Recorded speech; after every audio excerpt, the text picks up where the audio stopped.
Hi, Amber. Got to put together a little video. I hope it'll be somewhat entertaining. It'll probably be way too long because I've already been working on it some. But earlier this week, I was looking for a school, where it was.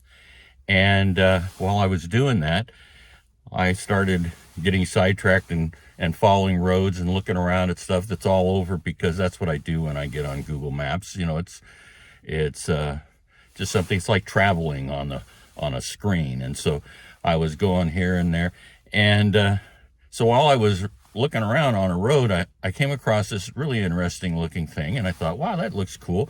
I wonder what that is. And so I followed the road, and I came to this Indian with his hand pointing, and I go, well, what the heck is that? I'd never seen that before. And so I went ahead, and it came to a certain point where it was gated off, which you'll see in the pictures. And then I decided, well, I want to see what's past the gate, because, it just looks interesting. And anyway, so I'm going to put together these pictures and let you see what it shows from Google Maps and Google Earth, and then what I was able to come across with pictures, stealing them off of the internet and so forth. And I thought I'd share that with you because I thought it was kind of interesting and unique. A piece of history that I really wasn't aware of. I may have heard of it somewhere along the line, but really I didn't consciously know about it. And so it was just something that I thought was so unique, a piece of history in San Bernardino that I think a lot of people don't even realize. There's so much history in this city and in this county area that we live in, and people just don't know it. They go to work and they go home and they do things, and they don't pay attention to what was.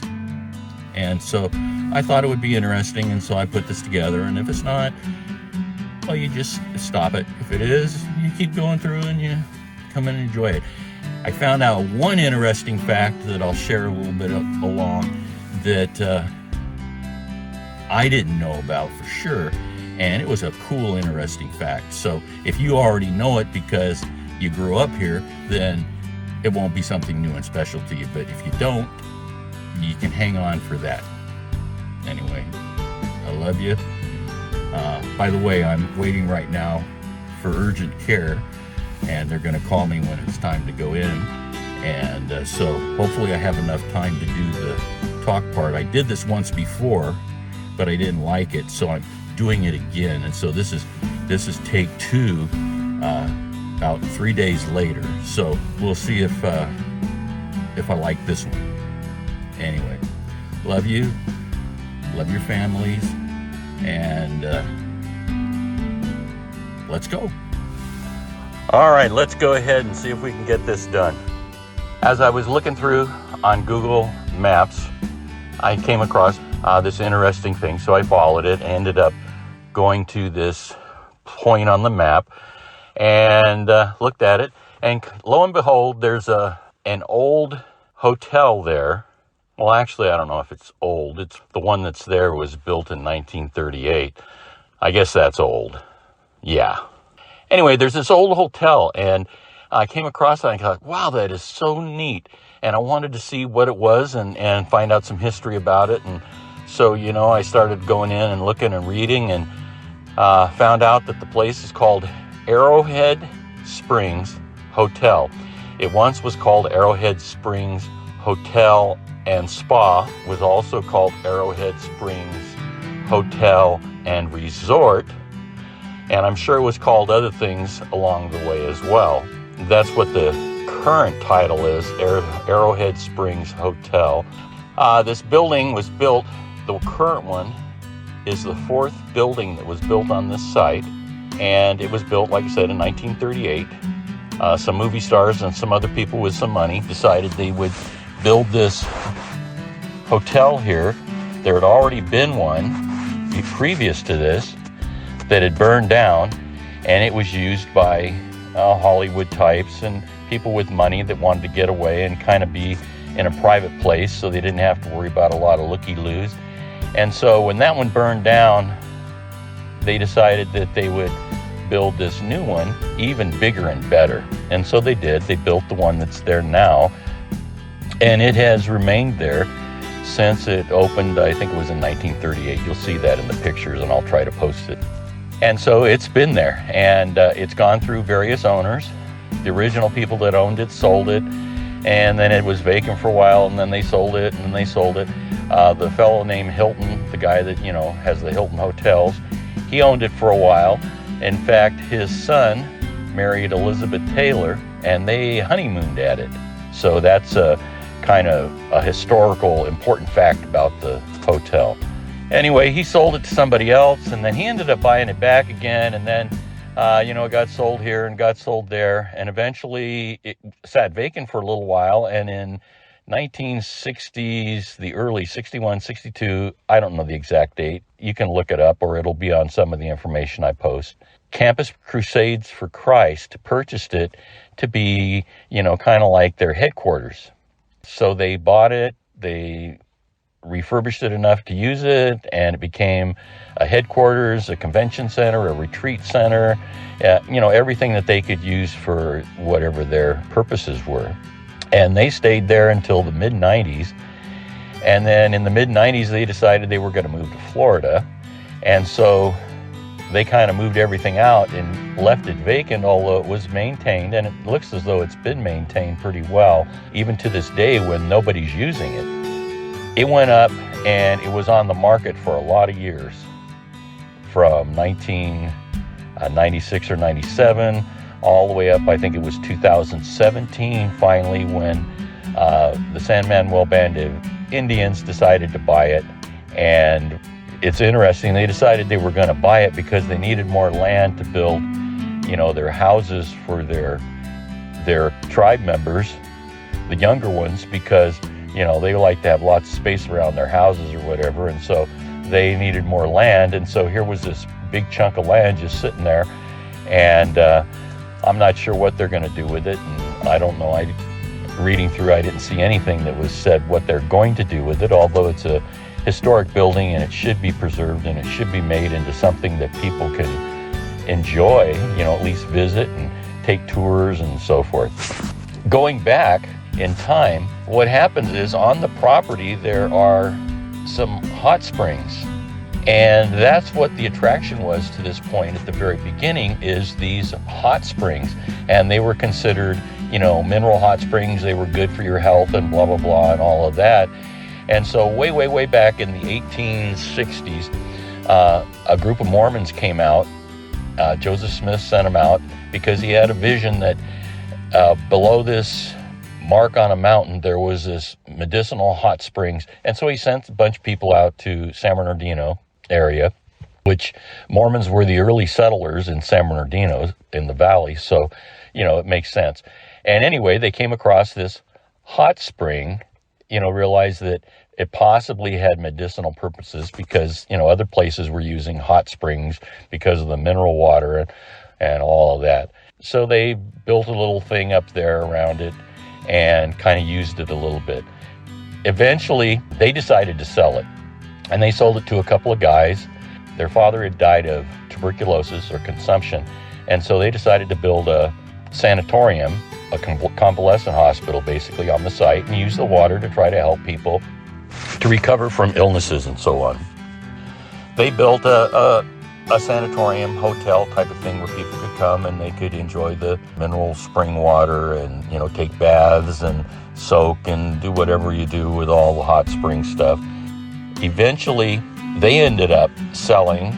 Their business kind of went defunct.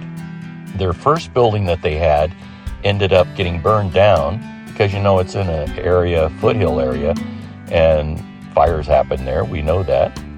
Another building was built on site. The new people had it. They built a bigger building. They decided to, try to sell their mineral spring issue even more.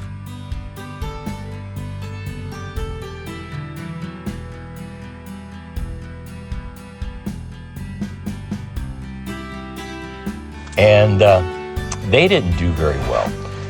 So they ended up eventually selling that one, and whoever bought it The building that they had built, this larger building, ended up burning down as well.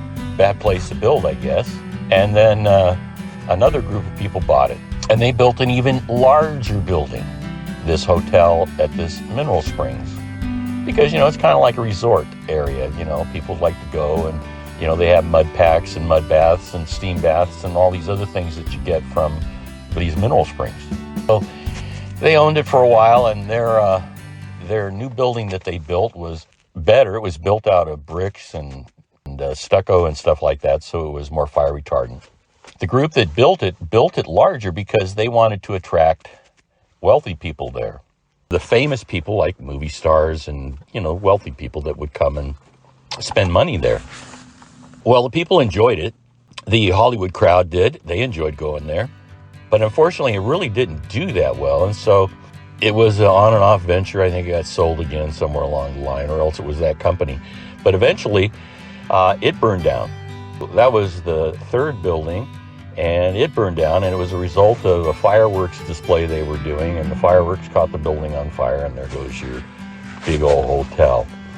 So the group that owned it, or that purchased it at that time, and I'm not sure which, you can read more about it. But anyway, this group of Hollywood people and investors, they bought the property and they built a much larger, a 6-story building there that would be a resort type of a hotel and a spa. Again, the rich and famous people, they would go there and they would do their thing out of the eyes of people that wanted to sit and stare at them and, ogle them. And so they had a place that they could get away that wasn't too far from Hollywood, and they could enjoy. And, they would do their mud baths and mud packs and, steam room stuff and all that stuff, and, be able to play and have fun, and that's what they did. Eventually, though, that in 1938 they built it. In 1942 or 43, the government decided they needed to use the building for a hospital for Navy personnel, and so they commandeered the building and transformed it into a convalescent hospital for Navy personnel and Marines who were injured during World War II. And it only stayed that way for about a year, and then it was turned back to the original owners, who had to go back and fix it all back the way it was.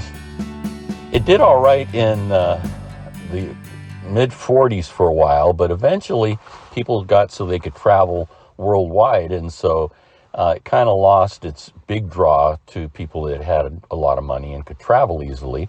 It just wasn't as important of a facility for people, because they could go over into the Mediterranean and sit there if they wanted to have beautiful water, and they could travel the world and go other places that were exotic. And so it kind of lost its shine, and like I said, it eventually ended up getting sold, and then this Campus Crusades for Christ bought it, and then eventually they decided they were going to move their headquarters, and so it sat, and so there's this building. Somewhere along the line, and I don't remember where, but this is the same area that Arrowhead Spring water was being pumped out of originally. And they owned a portion of the area that early on was bought by one of the levels of hotel people that purchased stuff. And so that's where we get to the Arrowhead part. And this is what I found was unique, because I didn't know this.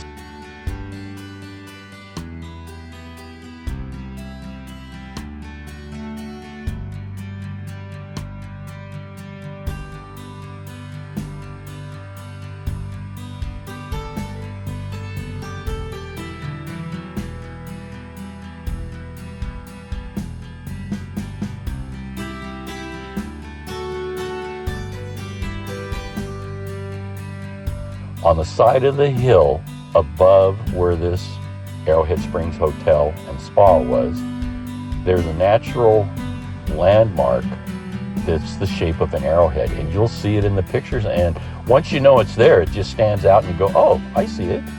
Okay. Well, supposedly that landmark has been there for thousands of years, but who really knows? But that's what the scuttlebutt is, that the Indian tribes made comments of that.